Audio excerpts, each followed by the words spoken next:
Hey guys, I wanted to bring you another YouTube video about the Raiders and Jacksonville Jaguars. Obviously, they had a lot of distractions with their coaches being in the news. So I don't think it was a surprise that they lost, especially like the Raiders losing to a more inferior team. I think with the Bears, especially they were at home.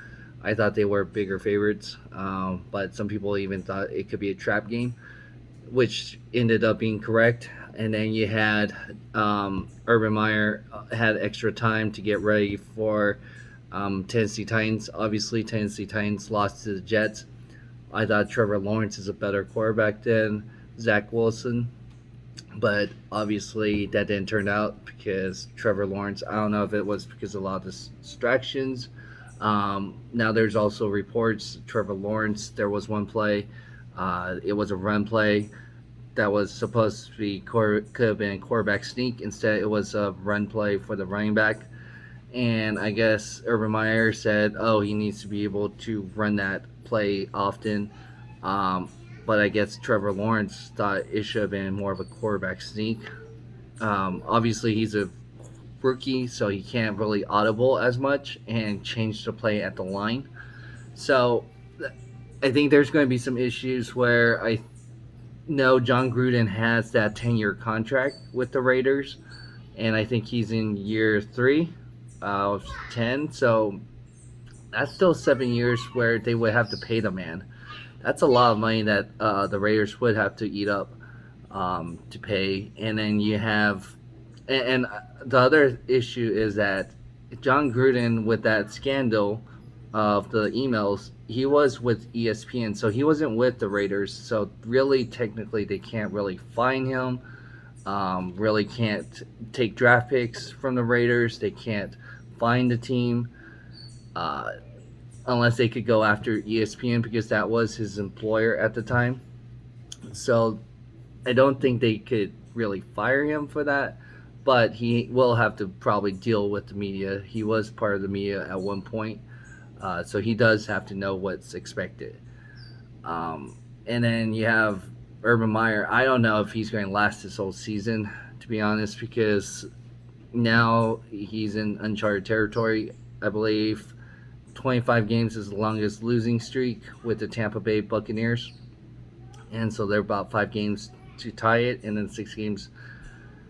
I don't see their schedule being pretty easy. There is maybe this potential against Miami Dolphins that they could get a win, but it's still early with that scandal. And I just don't know if Urban Meyer has the trust of the locker room. Same for John Gruden. That's where it's still early in the season, but now they're probably going to have an uphill battle to deal with the locker room and the team.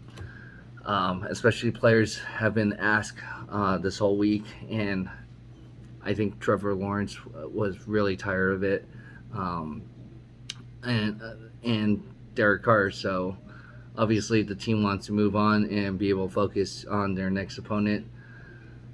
So Raiders have the Broncos, two desperate teams at this point because they had a nice hot start, starting at 3-0. Now they're both tied, and loser could get fall down to the bottom of the AFC West. Then you have Jacksonville. Obviously, they're probably. I mean, they were never in this playoff race anyway, but they want to definitely get their first win.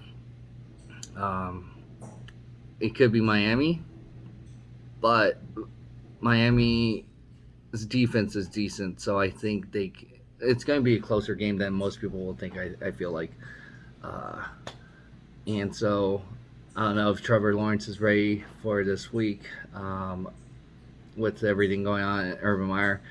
If Urban Meyer did stick around, I would say after Sunday's loss and start preparing for Miami, then they got a chance. We'll see how things are this week with both teams. But I'm starting. If the Raiders don't win this Sunday, I feel like they're not going to make the playoffs. And that's where, because that was one of my picks early in the season that they were going to make it to the playoffs as a wild card. and Jacksonville probably going to be in the bottom three because they're fighting with Detroit as the only winless team. But I feel like Detroit's a lot closer on winning a game than Jacksonville. I feel like Jacksonville could go maybe only 2 wins at most. I feel like out of the schedule. So let me know what you think. If you agree that this could be a long season for both teams after these two distractions, especially coaches in the NFL always preach about distractions against the team and not wanting any of those distractions, but yet the two figures of the team has the biggest distractions because of them. Let me know if you think they could get out of this funk and get back on track, or if the season's totally lost, and if both coaches should be fired because of their performance and the scandal. Go ahead and like this video and subscribe to our channel if you haven't done so already, and together we can build better tomorrow. Thanks.